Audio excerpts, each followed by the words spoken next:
All right. My Ukrainian is nightmarish. My Russian is only slightly better. Привет. Я понимаю по-русски. Я не понимаю очень хорошо по-украински. Я začal uczyć ukraińskiego języka 3 сегодня temu. 3 weeks ago, basically. So I can say some basic words.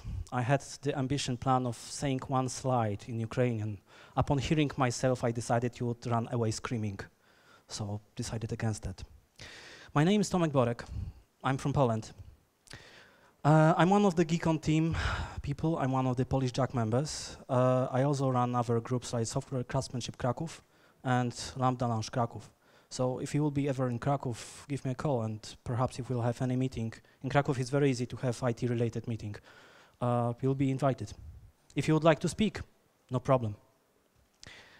Officially, I work at Lumesse as an architect. I'm more of a back-end guy, so forgive my front-end skills. If any of you have any feedbacks upon this presentation, freely come to me and tell me what I can fix or make better. Today, I would like you to actually to convince you to stop betting, because pretty much everybody bets in IT. 90% of architectures are a bet.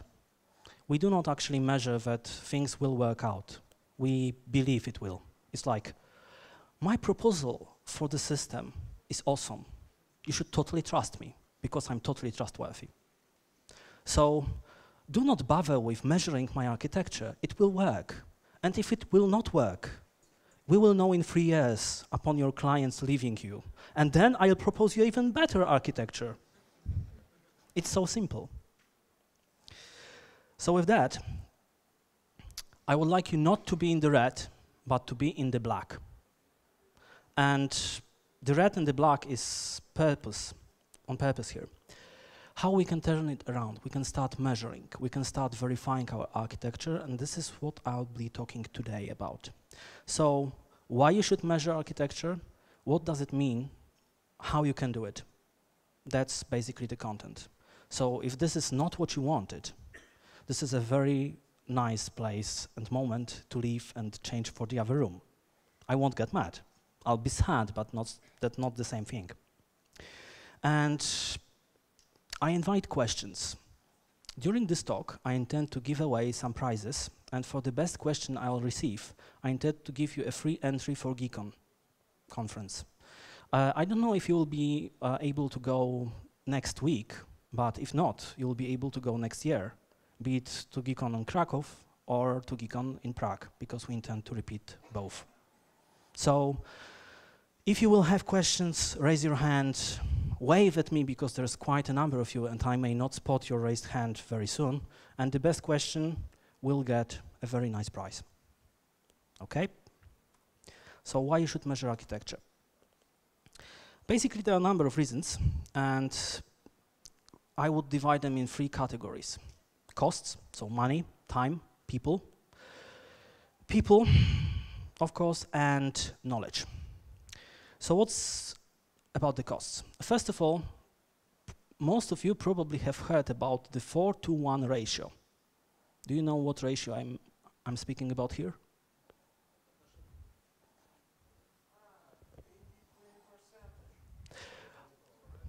Nice, I like that ratio either, but that's not it. What again? That's the Pareto, what he said. But what I meant is, there is a number of studies which basically boil down to the fact that if you're actually fixing a bug, it costs you 4 times more than if you prevent the bug from occurring. So if you code and you actually have a test, and your test actually shows, wow, I would have coded a bug here if I wouldn't have started with test, then this allows you to come back quicker and recover from the bug with 1/4 of the cost you would incur if you would go on. That's the 4-to-1. Now the red and the black is about casinos. Casinos win every time. And if they don't win, they are so well covered that they can afford to lose. That's totally awesome. Why? Because they go every step of the way to make things happen their way. If you get lucky in casino, immediately you're being watched. The guy that plays with you, the casino employee, he's changed. He wasn't sufficient enough to keep you from winning. The next guy, he's the more aggressive guy. He's the better guy. If you keep winning still, you obviously have some way of cheating the system. It's time for some surveillance. Important people are notified, calls are being made. Take a look at this and that table. The person there is extremely lucky. He shouldn't be so lucky. And things go on like that. If by any way your system gets discovered, you're asked out of the casino. You may even be banned. Casino rules will change. Casino will warn other casinos about you, about your system. Normal procedure, because they want to win. Instead, what we should be doing, instead of betting, we should be like casinos. And one final thing, the knowledge. Apology, not that slide. People and knowledge. So let's first go with people. There is the saying in Polish, pańskie oko konia tuczy. And I wonder if you get Polish as much as I get Ukrainian. Seeing your faces, yes, that's probably the case. So some short translation. If the Lord watches over his steed, the steed gets fat because the servants pay attention. Basically, if a person takes care of what he owns, then people who lent it from him or are supposed to take care of it, they'll take good care of it. And this is also known more formally as something like placebo effect or the Hawthorne effect. Anybody heard of these? Wow, number of hands. Okay. So placebo effect is basically the fact that you can do a scam surgery and you can give somebody a sugar pill. And with both of these, that person can actually get better. There's a very famous and controversial experiment where a very painful back surgery was actually replaced with totally scam surgery. Instead of doing the actual back surgery and modifying the spine, what they did was they pretended they did it. They made a small incision that only cut through skin, and they told the patient the operation was successful. And people bought it. Without the actual procedure, the results were staggeringly similar. What it means? First, the original procedure, the very painful one that modified the spine, was totally useless and irrelevant. What mattered was that person's belief that I got the surgery, now I'll get better. Unfortunately, it works also for people. The picture on the left, sorry, you're right. The picture on the right is the Hawthorne complex. It's one of the most famous complexes, factories in the United States in like 1920s, 1930s. It was so large that they even had their own railroad. Several thousand people worked there. They did anything from the fridges to accumulators, basically anything. And they had this study, how productive people can get. Obviously, when you're working in a factory, your productivity is very important for your employers. So they studied. Very famous person came and he divided employees in 3 groups. The control group, the group with better lighting, and the group with worse lighting. So dimmer and brighter. What he found was totally surprising because pretty much everybody worked better. No matter if the light was brighter and they had more light, they had more breaks, or less breaks and less light, or totally no changes whatsoever. They all worked better. So in the end, he played with a number of conditions and decided that, oh yes, they know I'm watching them. That was the very famous Hawthorne effect. And that's very true. When your employee actually knows that you're watching them, he will perform better and The darker side is where you watch. So if you're watching the code line's length, I hope you're not, then the code will get shorter. And that's not always the good thing. Readability, etc.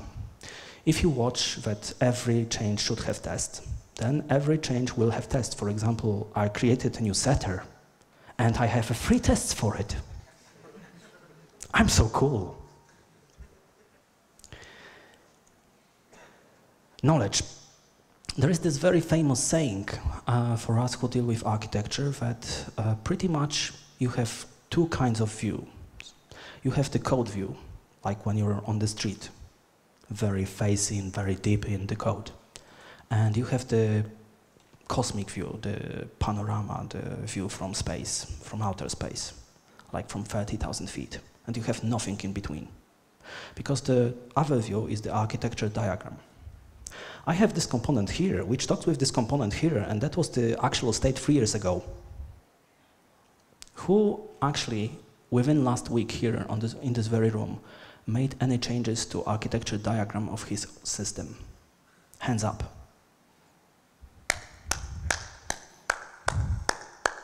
And this is not sarcastic. I'm not really being sarcastic. These people deserved clapping, because number of us, myself included, had not raised their hands. And I believe we work in IT and we have systems which have architectures.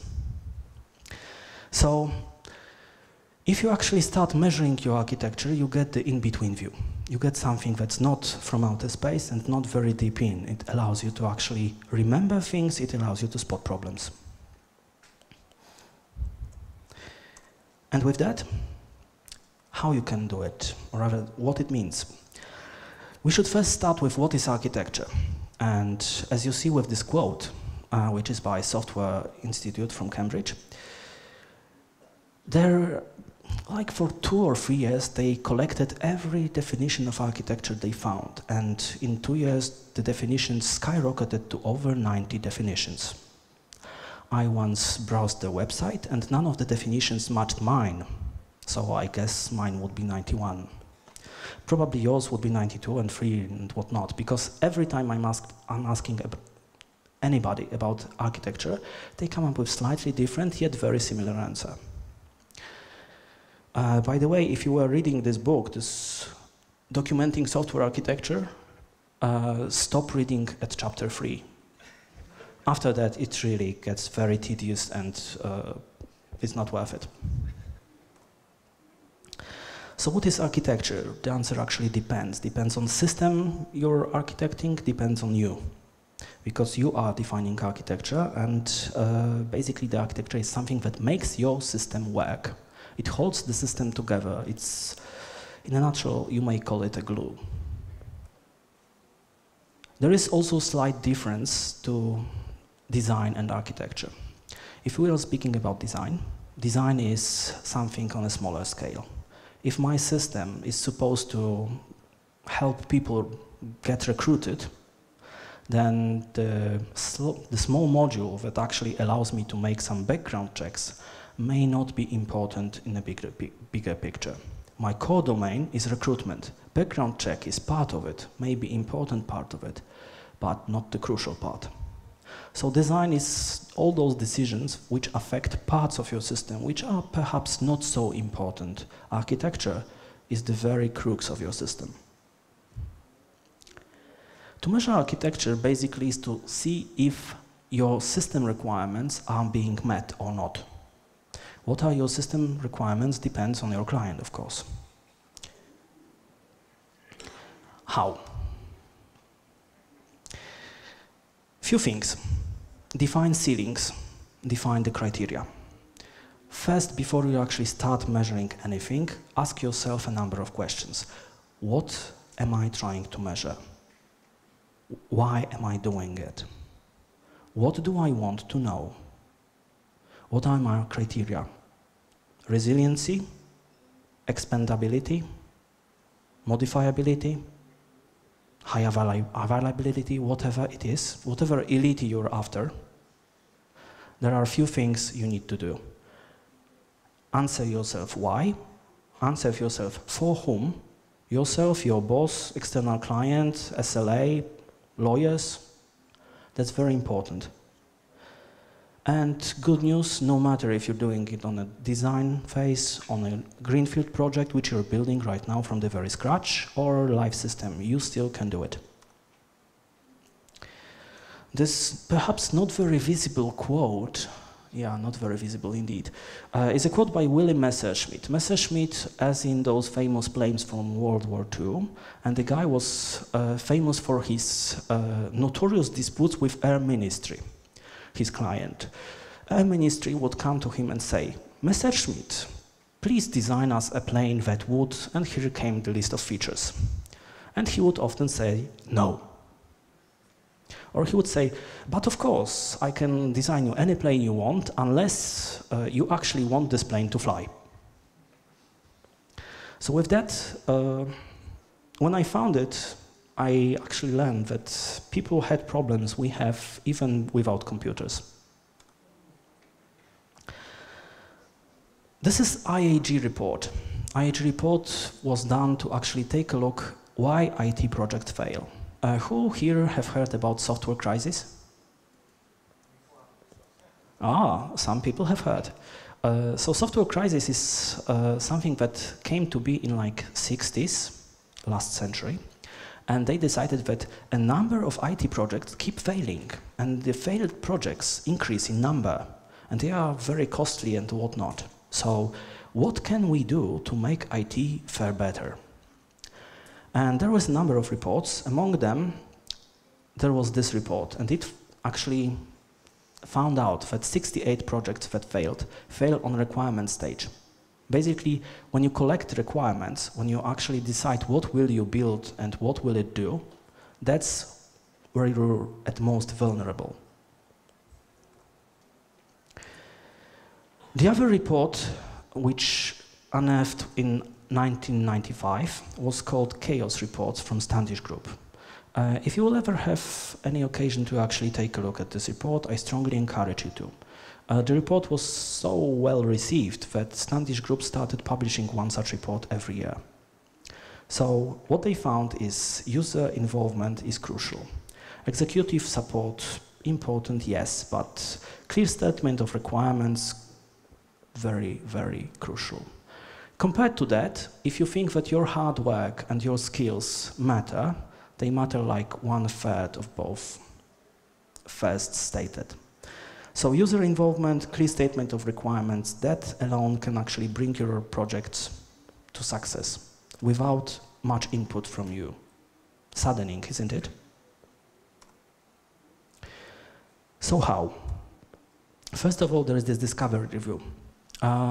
Familiar? Not familiar? Shall I explain? Shall I split? Explain, okay. Discovery review is when you sit back with your client and you discuss the system. And you go through every stage of the system, what system is supposed to be doing, and you're actually making it do with variety of tools that you can use. For example, there is the prototyping way, there is impact mapping, there are sketches, basically whatever works for you and your client. And the aim is that your client is the actual user of the previous system that you're trying to replace. With that, your client gets all the flows. He's your domain expert. Discovery review is better instead of getting the formalized list of requirements. Much better. 3 things. Very often people do not prioritize the requirements. I noticed this during architectural katas when I was playing a client and asked a team of programmers, various programmers, to do a project for me, to design a solution for me. Do you know how many times people actually approached me and asked for priorities on all the requirements? Not 0, but very close to it. Yeah, unfortunately, even if I gave them a project and told them you have 1 hour for design and the project had like 13 requirements and some requirements were on purpose contradictory, impossible to fulfill, they did not approach, they did not ask. Make sure you do not make that mistake. Prioritizing the requirements is a very effective technique which we very often forget, despite its basicness. When you attempt a discovery review, make sure you already possess some basic knowledge about the domain of the problem. If you're asked to design a website, make sure that you know what this website is supposed to be doing. What is the actually, is it a shop? Is it some governmental agency? Is it something else? Finally, do not just approach the client. Approach the empowered client. Approach the client who has the decisive power. If you will discover that this and that requirement needs change, your client without power will say, yeah, it would be good to change that.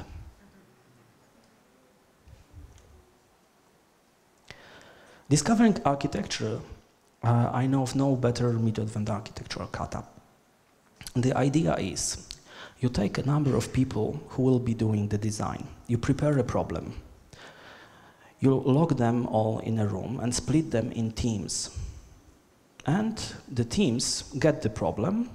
They have some time for coming up with the design. And then the hacking and slashing starts. My favorite part. So basically what you're doing is, without any internet, without any computers, without any in-depth researches and whatnot, you just design with what you have in your brain.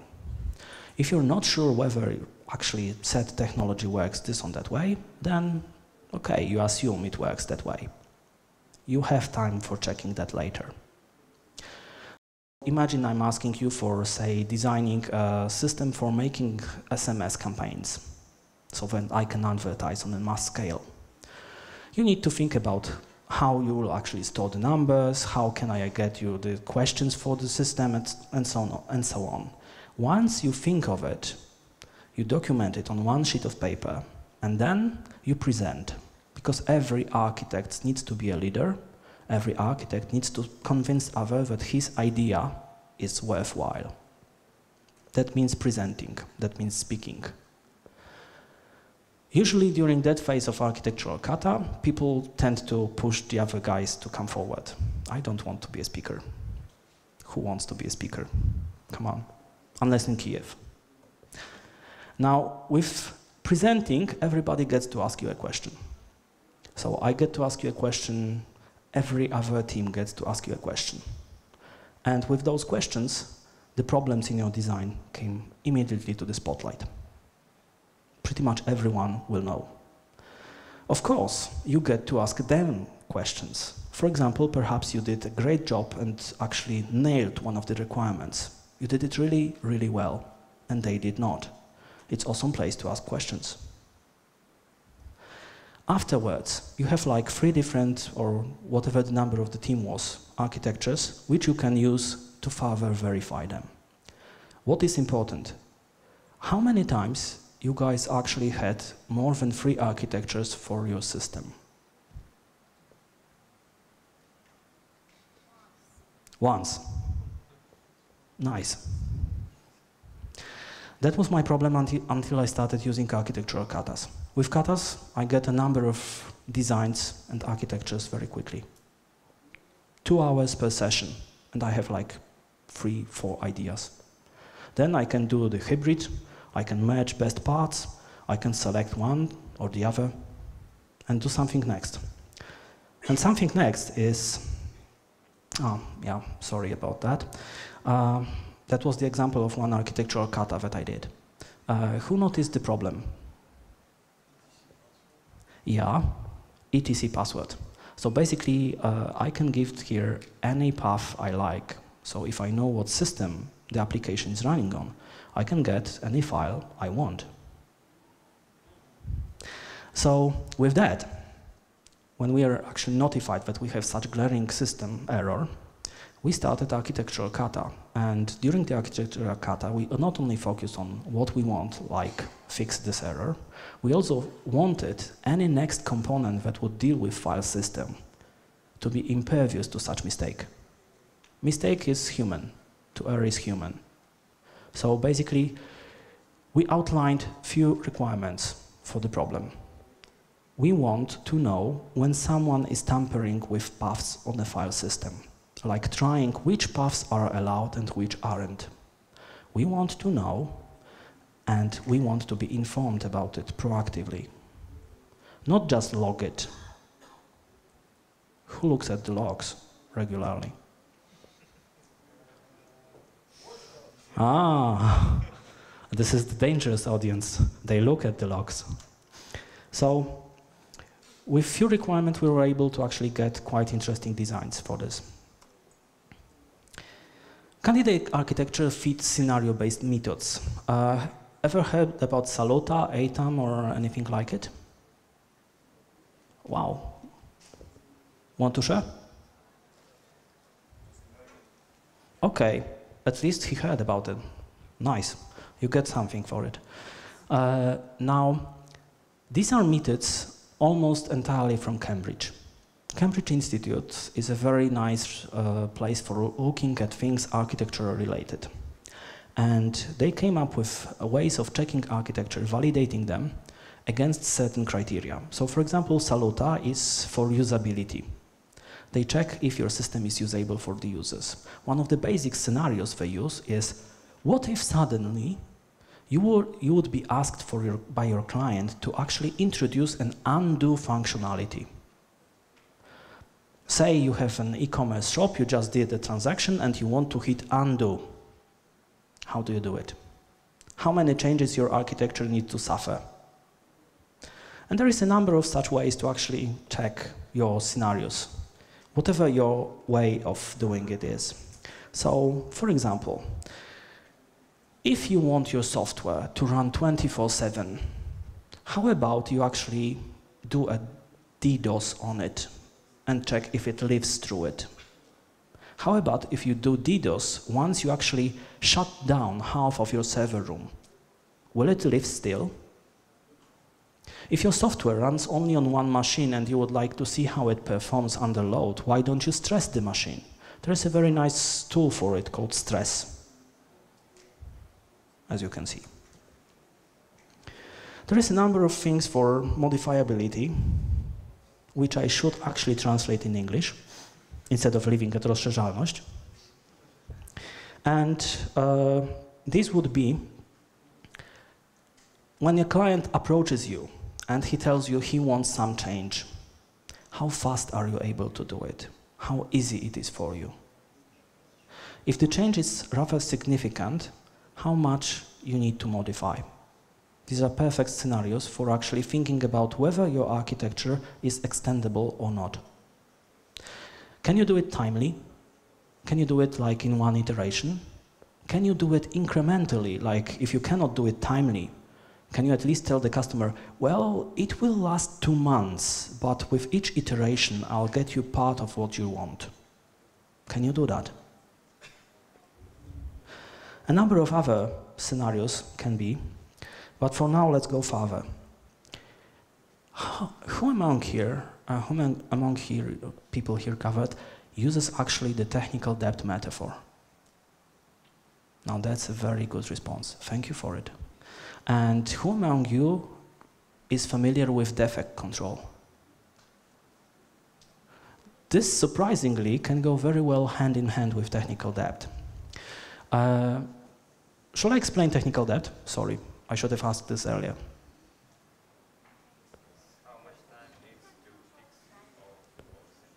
How much time you need to fix things, and you were saying? No, I'm asking you to explain what you mean by defect control. Okay, so technical debt that's good explanation. I also like one other. Technical debt is basically how much slower you get delivering what everybody wants. The higher debt you have, the slower you get. The defect control is basically each time you release, you take a look at what clients reported, what bugs were reported. You categorize those bugs. Is it just that the client misunderstood the graphical user interface? Is it that the client wanted to use the feature differently than it was designed for? Is it that a coder made a mistake and say, forgot about integer ranges, and thus you can enter something you shouldn't be able to enter. All those things you can categorize, and then you can actually take a look, what is the number one problem I face? Well, if it is the case that my interface is too confusing, then perhaps I can focus on interface and reduce the number of my bugs. Does it answer the question? Thank you. Not a problem. First quadrant is yet another way to measure your architecture. This is the best way I have to actually answer in a new project where design flow actually lives. So with first quadrant, you need two things: source control repository and McCabe metric, the cyclomatic complexity. Cyclomatic complexity sounds very scary, but it's really a number of cycles, number of decision points in your code. So if you have a code which is very straightforward, one line of execution, one path of execution, then the cyclomatic complexity for such code is 1. If you have an if, you raised it to 2. If you have a while, you also raise it to 2. And so if you have any point in the code where you can actually go through different paths, you raise the complexity. The interesting part about cyclomatic complexity is that it's quite nicely correlated with number of bugs in your software. If the complexity per metered is around 10, you're quite safe. If it's like 70, you have like 80% probability that you have a bug there. And if you take a look at number of changes, so here, versus the cyclomatic complexity, you can actually divide things in 4 parts. And this would be simple, little decision points, and little changes. These are tools.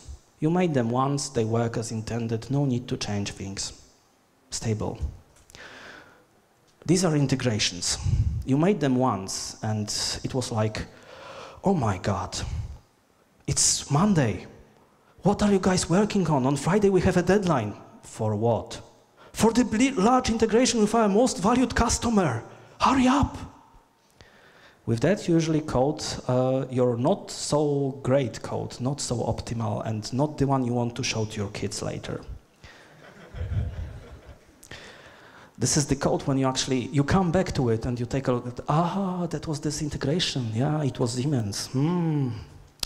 Yeah, next file, next file. But this works.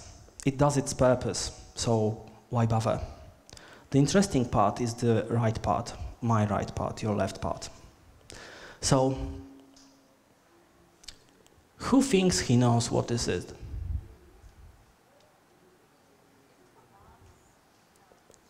Louder?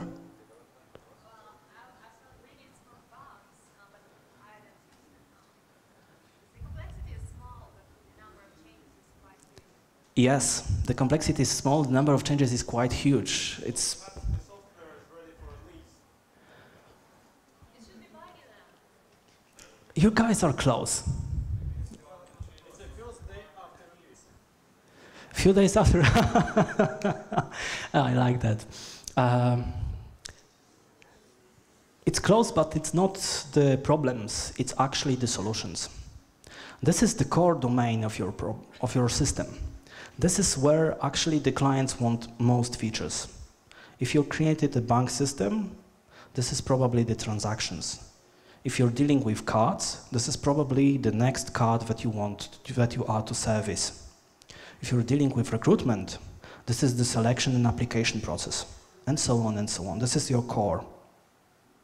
So each release, you are to add features to it. Say your system works with documents, then first you work with Word documents, then you started working with PDFs. And basically what happens is number of methods gets created, they get added to the file, then these methods are only for PDFs, let's extract them. With this maneuver, we just dropped the complexity while we increased the changes. We added new file. Design flow is even more interesting. This is what you called where the bugs are. This is after the release. Yet another time we got we got it wrong. The code is so complex, we can't get it right every single time. The code is so complex, we often make mistakes. So the first quadrant is actually very simple to do. Simple bash script, 20 minutes of your time. Sonar can do it for you. Basically, any simple mining on your system, source control system, will get you that data. And few examples what you can do more. Do you know what this is? This is Code City. It's a very nice small talk application that's unfortunately only on academic license, but it's very, very visceral.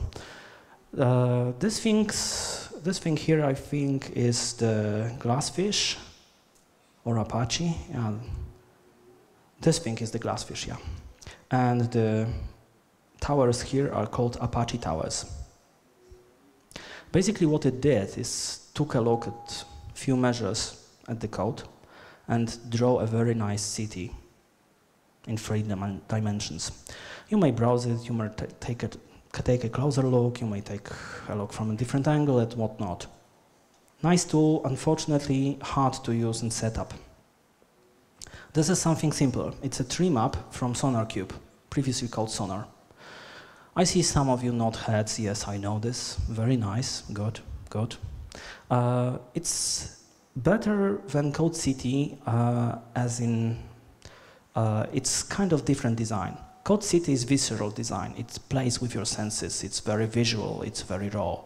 And this thing here, it's much more functional. It's like Apple versus ThinkPad, kinda. So this is ThinkPad. It gets you a number of features and it works very stable. And the features are very easy for you to control. So basically you may have different tree maps very quickly.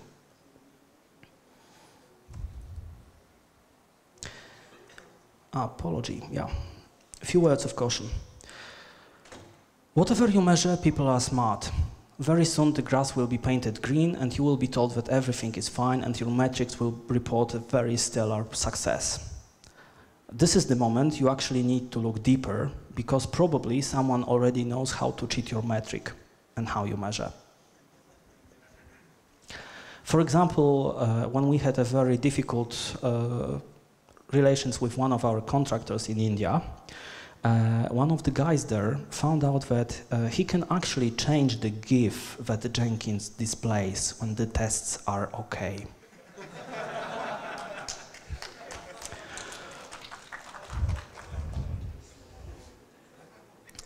Second thing is data versus information. This is data. Now, this is data slightly better formatted, and this is data with some visualization. To say how many trees we have in those bunches of 8s requires still more to go. The danger here is twofold. One, you cannot just provide the answer. Have you ever been in this situation when actually you wrote the answer on the math test and your teacher says fail because I can't see how you're reasoning, perhaps you cheated, perhaps you just guessed and got it right? That's basically the same situation. Anytime I approach my boss to actually convince him that we should do this or that because my data says so, because there are 7 3s here among all those 8s, so he says, why do you say so? And I need to repeat all the things. So basically, it's good to leave visualization at some level so that they can actually come up with the answer themselves. Because if they do, there will be their answer. And you will be spared of the effort to convince them that it is really a good answer. Summarizing. 1 out of 10 architectures is anyhow verified. Anyhow verified.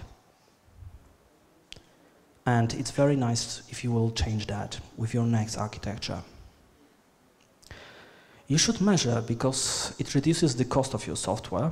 It actually gets better efforts out of people And it allows you to get more knowledge, get more insight about your system, and remember why you chose that library 5 years ago.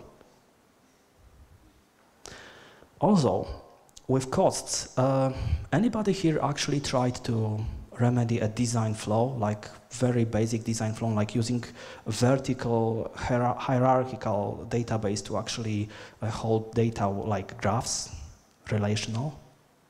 Have you tried something like it? Yeah, for example, if you actually tried to use Neo4j, which is an awesome graph database for storing like hierarchical data. Yeah, you tried that. Have you succeeded? We did a research and it worked, so yes, we use graph databases. Nice of you. Usually, when you have a design flow, like for example, someone made a really bad decision during the project inception. When you actually get there as a coder, and you stumble upon it time after time after time, there is very little you can do.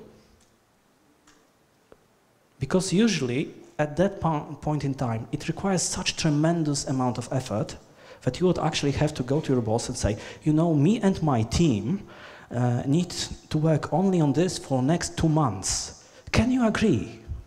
And he will say, no. And that's about it. So design flow are very costly, and if you can actually eliminate them at the design stage, you're way, way ahead. What is architecture is basically depends upon you. It depends on how you believe, what is important, what requirements you're after. To measure it is to check how it supports your requirements. Whatever you chose to be the most important thing your system will actually achieve, that is your requirements. That may be functional, like for example, I want my system to work with 8 different cards, like say Visa, Master, whatever. I want to support all those cards so that anybody will come to me because I will have all the important cards and I will be able to process the payments. So if that is your functional requirement, then tests are the way to go. But if you have, for example, another requirement, like for example, I want my banking system to be totally trustworthy. Not even Russian hackers can penetrate it. Why are you smiling at Russian hackers? Oh shit. These are totally scary. They come in great numbers. Feasible on live system as well as design, as well as the greenfield project. No matter what you're actually in, you can make it happen. You can measure your architecture, you can find the problems in your code. You can do it with all those tools I've told you about.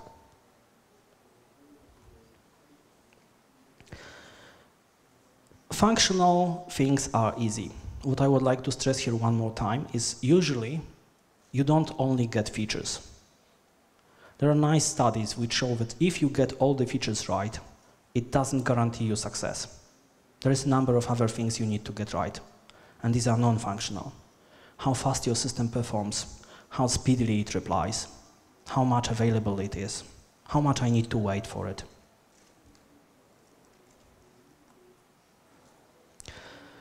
Again, don't forget the requirements. Be in the 1/3, not the 2/3 that failed. Users. Engaged users are very important. Why? Because they are your champions. If you engage users during the creation of your system, users will be engaged and will engage others and will defend your system because it will be their system. If you will make your system with your users, they will feel responsible, they will feel ownership of it, they'll like it. Just that makes your system greatly successful.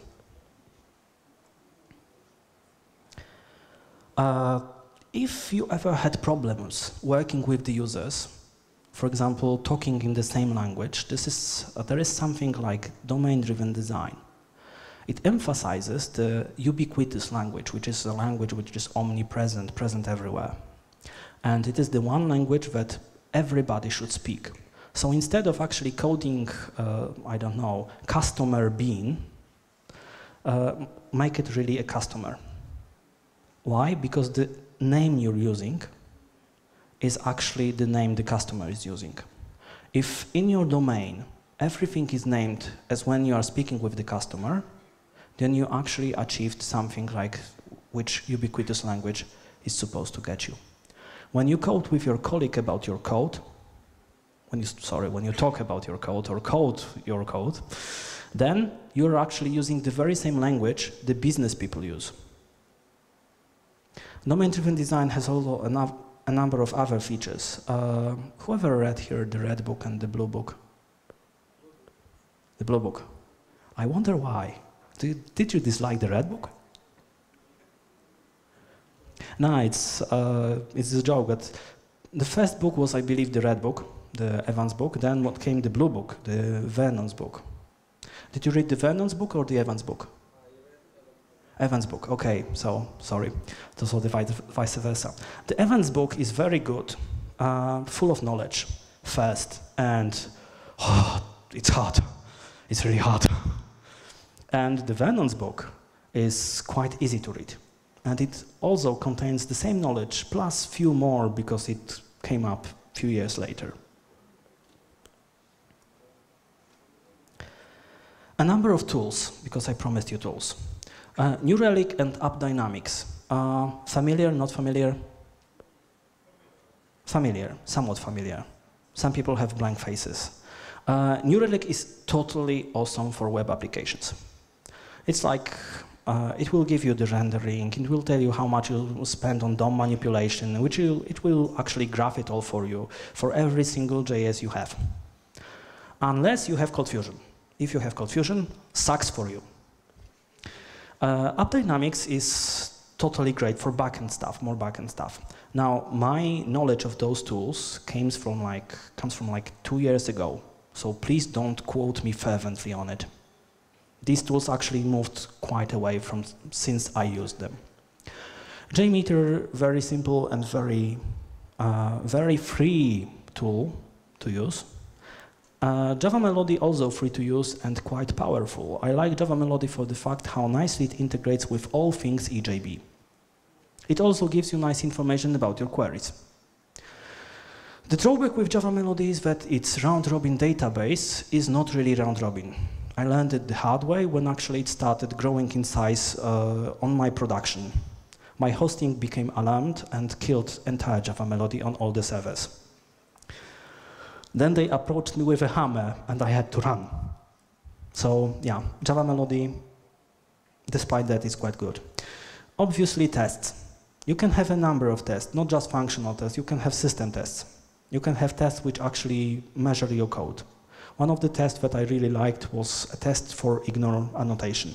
Who here codes in Java using any ignore annotations with tests? I applaud you, brave warrior, for raising your hand. Everybody else kill him when he leaves. So basically the problem with ignore is that it tends to rot, it tends to be forgotten. So my colleague and myself, we coded a very simple test which actually went for everything marked with ignore. And if your ignore didn't have reason for ignore, date, if your date was too far ahead or in the past, you failed the build. With that, we actually got rid of all the ignores. Of course, the gamification of the metric was very easy to delete the tests altogether. So Sonar for technical debt. Sonar actually has a very nice plugin which visualizes technical debt. It counts it, calculates it for you, and if anybody tells you, okay, so how do you know that we have 24% of technical debt? You go to Sonar, you read on their calculation, and you send him the link. That's awesome answer. Nobody came after. After I gave it, nobody had any questions. Finally, the Code City. If you have a project you would really like to be visualized, use something like Code City. Methods. Scenarios, tests, quadrant, feather quadrant, retrospective. Whenever you actually hit a block, convene a short meeting, get information what blocked us from everybody who actually was involved in fixing the block, and get what we should do to fix it. Retrospective works very well with defect control.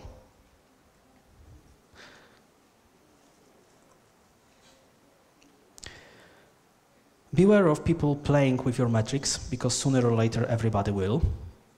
It took like 15 minutes in my last company for a guy to actually be called hero of the tests. Our continuous integration manager, he introduced a very nice plugin, hero of the test, and the Jenkins plugin actually took a look at whether you created a file with tests in its name. My friend checked how the plugin works, then he went in and created a commit with 100 files with tests in their name. Files were empty. But he was nevertheless, in a matter of 2 hours after introducing the plugin, claimed the title as king of the tests. Upon which my friend disregarded the plugin completely. Time for your questions. The entry to Geekon is at stake. Okay, 1 and 2.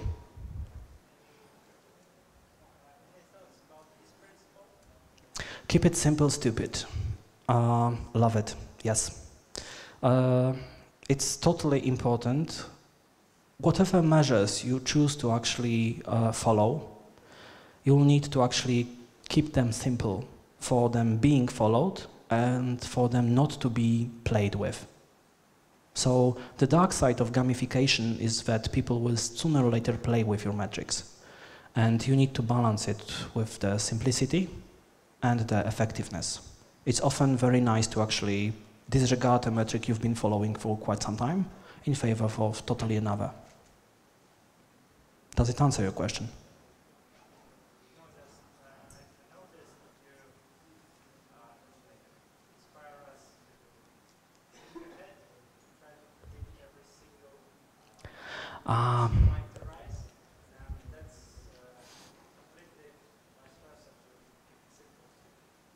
Thank you for your question then, because it allows me to set it straight. The question was if I'm encouraging you to think through every possibility, to actually go forward with everything that may happen. That is not so. If I was understood like that, let me just now correct it. It was totally not the meaning I had. I would like you to actually use some of the methods. Don't go back to your work and apply all of them. It will not work, I promise. But if you actually choose like 2, 3, or even 1, then you will actually notice that your architectures are much more solid. So take a look, for example, at architectural kata. It's very easy to introduce. I answered now. You had a question, and here is a question also. Most of your presentation is about code quality, so how to measure architecture which is already applied. But what if we have functional run from client and we need to measure through architecture, through proposal, for example, or with our team members, for example, they give us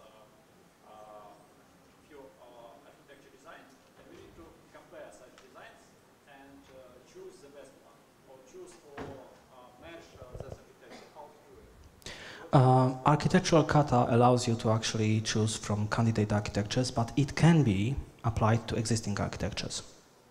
Also, we have scenario-based methods. For example, say you are after architecture which actually allows you to quickly change configs. You want your system to be able to work with different configurations, and you want to change not only values from the configurations, you want to supply completely different configurations and have it read on the fly. So you actually take a look at such scenario, you with a couple of your friends who are actually working on the same thing, and with that, you're able to select which of those architectures which will best support it. So if you're actually after some features, you would take a look at which architecture best allows you to get those features plus any additional benefits you're after. Suppose that, remember message. Okay, we have a plane which could fly, and we have a plane with a good weapon, but couldn't fly. We need a plane which should fly. So, two architecture designs, and how to choose, it's quite primitive example, but I like the example. So the example is that from my talk before, I gave the example of Messerschmitt having the plane with all the features Air Ministry requested, and having the plane which actually could fly, and how to actually choose the best design with all the features and the flying ability. So, a number of ways. First, prioritize the requirements. That's number one thing you should do. Go to Air Ministry or your client and tell them, okay, so here is a table. My friend used this once with a very stubborn customer. So you have one green card, you have 2 yellow cards, and you have any number of blue cards. Now, what is your red card? Write your requirement there. And the customer, of course, initially wanted only the red cards. So he placed only the red cards because my friend left the room because he had to make a call. He returned and he thought, oh, all red, shit, I shouldn't have left. Then he approached it and said, okay, so I see you numbered all the red cards, these are the yellow cards, so I see. So the blue cards are what we will do if we will manage. The yellow cards, I think we'll do them. Now the red cards, this one will be done. Those won't, because we can only do one red card. So you can, of course, rearrange them. And the look on the customer face when he had to actually rearrange and ponder and think about all the possibilities, in the end he got 2 of the red cards as yellows, and that worked pretty well. It's about haircut. Haircut cheap, fast, and choose only the ones. Yes, a very nice sign. I noticed it recently in Krakow. There was this, the colleague here actually told that you can also use the triangle method to actually have the quality, price, and time. So you can choose 2 of them. That works as well, very nicely. Did I answer your question? Any other question?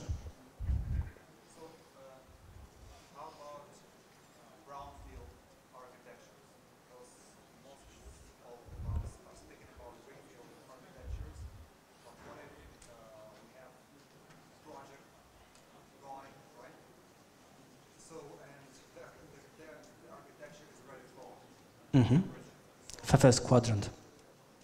First quadrant will actually tell you where the flow is, where it is located. So with that, you're able to actually think about what can you do next. Architectural kata can offer you a number of designs to actually remedy the flow or perhaps even remove it. There is one important thing that needs to be said here. You should not underestimate the people already in this project. Because most often than not, they'll have the solution already. One of the surefire ways to actually find out the design flow in your new project is to ask. So what is the worst part of the system? Where the system is totally flawed. Usually you get very nice answers to that from senior developers. So you mean that first we should really understand the existing system in full, right?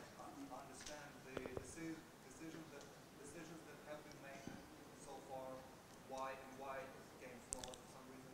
That would be totally cool, but in the chance that you are not able to do so because the system is, say, 10 years old and you're here like 1 week, then I would say ask others, regardless of the answers, do the first quadrant, take a look at what you found, correlate them with the answers, ask them why they think they differ, if they differ, because they'll have nice answers to that as well.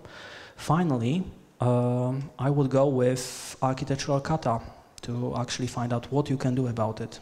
Perhaps, yeah, one more thing. If it's not used, silently remove it. Don't ask anyone. Don't let them know. How about bringing some new blood into the process? So, for example, if there is a team, right? Mm-hmm. We host architectural cutters. So how about bringing some new guys over, just as some fresh pair of eyes? Absolutely crucial. The question was, when we do architectural kata in such case, is it good to actually bring newcomers? Yes, it is. Totally so, because they bring new perspective to the team. Also, when you do architectural kata, make people change their usual groups. So say, if those five fine gentlemen work together and they come to your architectural kata, first thing you do is say, you do not get to be in one team. Because with being a team, we usually establish some hierarchy, usual ways of working. Say, this person knows more about Java, so when we talk about Java, I don't contradict what this person says, because usually he's right and I'm wrong. And that's very human, that's very understandable, but that's very flawed when you're doing architectural kata, when you are to be creative and offer the best and whatnot. You need to fail during creation. You need to fail to be better next time. So it's totally acceptable to fail. So with that, you do not need to take a look at your Java expert or say tests guru or whoever you work with usually. You do not need to actually be respectful to them. In fact, try to outdo them. And that usually comes in when you are in a different group. Did I answer? Two questions. I think I saw his hand first, sorry. Well, measuring the architecture, as you said, basically the measure of the architecture is how it addresses the requirements, right? So, and it assumes there are requirements, and there are probably... Yes, I made that assumption. So, when this assumption doesn't hold, I mean, there are opinions, you can get opinions, you can make decisions, can get decisions or calculations whatsoever. Is there a better way than just, building something, showing, rebuilding, showing again, and going through that? So the question for those of you without being on the line of voice was what to do if my assumption that we have requirements actually doesn't hold true. So first of all, how much do you like to be on a failed project? Tough question, I know. Usually such projects fail. If you cannot get the client's cooperation, if they do not care for the project enough to actually invest time in getting the requirements, you are usually bound to failure. If there are two more signs which can tell you if you will fail or not. Your executives, do they work with you? Do they have time for the project? Do they go to customers to tell them what the fuck is going on with you? If they do, congrats, you have nice execs. And your projects may still succeed. If they don't, then your project is politically important but quite inconvenient or costly, and consider changing projects. If you cannot change projects, and this is, I think, the real answer to your question, write tests. Code your code with tests, code test first, TDD, whatever. Go with DDD, try to get at least the users, not the customers, not the ones with decisive power. Go at least for the end users of the project. Whatever you're building, someone will be using it. You will feel good if that person will consider your work okay. Technically, without requirements, most of the scenario-based methods are useless because they always revolve around requirements. Without requirements, you will have too much to do. So this is the best advice I can give you. You had a question. Speaking about the solid principles. You know a lot of principles here, guys. Are you applying it to your architecture? And if you do so, how are you measuring it against your code?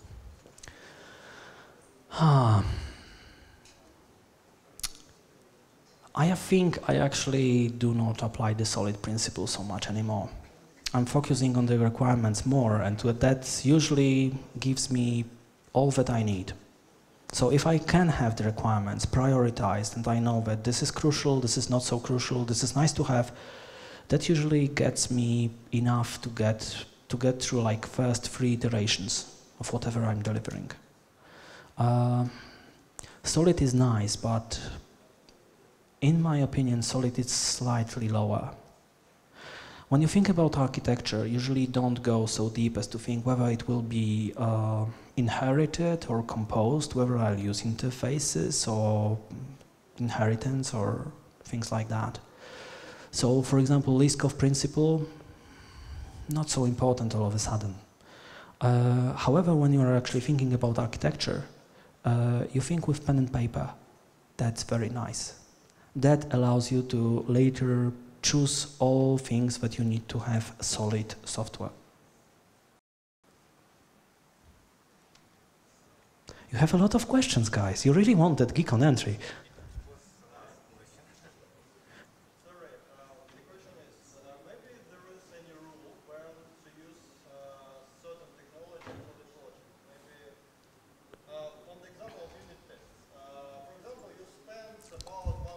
Unit tests. Mm-hmm. And you need to spend 20 hours for unit tests. It's like 20% of your time you spend for code. What maybe there is any rule to use any certain technology? Okay, so the question was, is there any rule for choosing particular technology or methodology, like for example unit tests? So if you use unit tests, you write tests instead of writing the code that actually works for the customer. So this is time also wasted. Now this is quite interesting question because guys, usually when I see people offering me designs, solutions for this or that problem, they often do not think about technology at all. The designs, for example, say, last 3 architectural katas I did was katas for e-voting system. So basically I asked people to design a system that would meet all the laws in a given country, allow for anonymous voting, allow for secure result storing and all that. And not one design I got in those 3 katas where I had like from 3 to 5 teams in a room trying to come up with design had full technological stack. So I would say when you're actually designing, you first go with what and how, then you go with particular names for what, like for example, and this will be Scala because the Akka has nice actor model. Oh, the Scala person left, shit. I should have said that sooner. And when to test, when not to test. Gee, you really put me in a tough spot with this one. Whatever I answer, it will be a wrong answer, right? Let's see. I would say... Maybe just from your experience. Okay, thank you for this coup de grace. He's gracious, isn't he? From my experience, I like to test. Because when I test, I really can rule out a number of errors I usually made. Just like half a year ago, myself and my very good friend, and also a very good developer, we were doing a release of our product. During the release, we spotted that someone coded a query that, due to our old version of Hibernate, could not run smoothly because in a number of cases, the IDs in clause, IDs in exceeded 1,000. So if IDs exceeded 1,000, the problem was that Hibernate stopped actually working with that query. So there was a number of exceptions, the feature didn't work, and pretty much everybody was running like headless chickens, and me and my friend stepped out and said, we will fix it. Stupid. So we set to actually work on it, and we very soon coded the solution. Solution for such case is simple. You actually get and coalesce the lists. For every 1,000 IDs, you make it a list, and you then coalesce all the lists that you have. And this Hibernate can work with that. So we did those lists, and it's fairly simple to have one stream and break it down into whatever you need, 1,000 number lists. So we were already on the verge of pushing this to master, and I said, you know, I like to test my code, let's test it. So how do you think we fared against very simple test scenarios like edge conditions, say empty list, one element in a list, 999 elements in a list, 1001 element in a list? How do you think we fared against that? Well, it saddens me to say not very well. 3 out of those scenarios were flawed in some way. It's really hard to answer, because from my answer right now you get the, yeah, you need to test everything, but that is not so. That is simply not so. So in the end, exercise your own judgment. Take a look at this. How likely you are to make a mistake? Get another pair of eyes. Have your colleague who's even more stand with the code, or better knows the piece of code you're doing, have him tell you if you need any tests here. If he says no, screw it, no tests. Did I answer your question?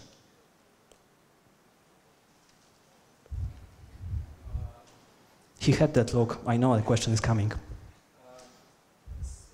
you please tell me, not only me, but all of us, I can.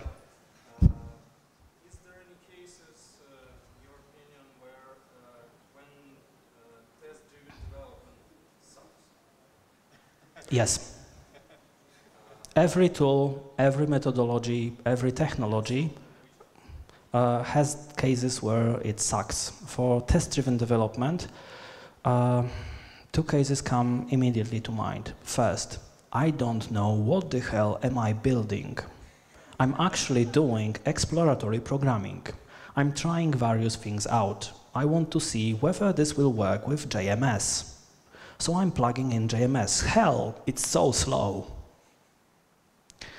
Buffering with this, with TDD on such occasion is stupid because it slows you down. Basically, TDD is a tool not only to get your quality of your code higher, it's also to stream your thinking in several directions, or actually in one direction, so that you would focus on what you want to do. If you do not know where you're going, that will not help. If you start with the tests, you will just start thinking, what should I test? And you will get nothing done. So this is case number 1. Case number 2, prototyping.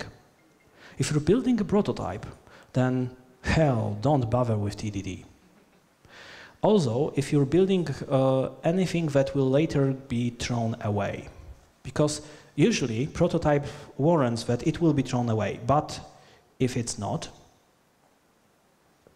whoever had here prototype which was left and went to production? I loved that prototype.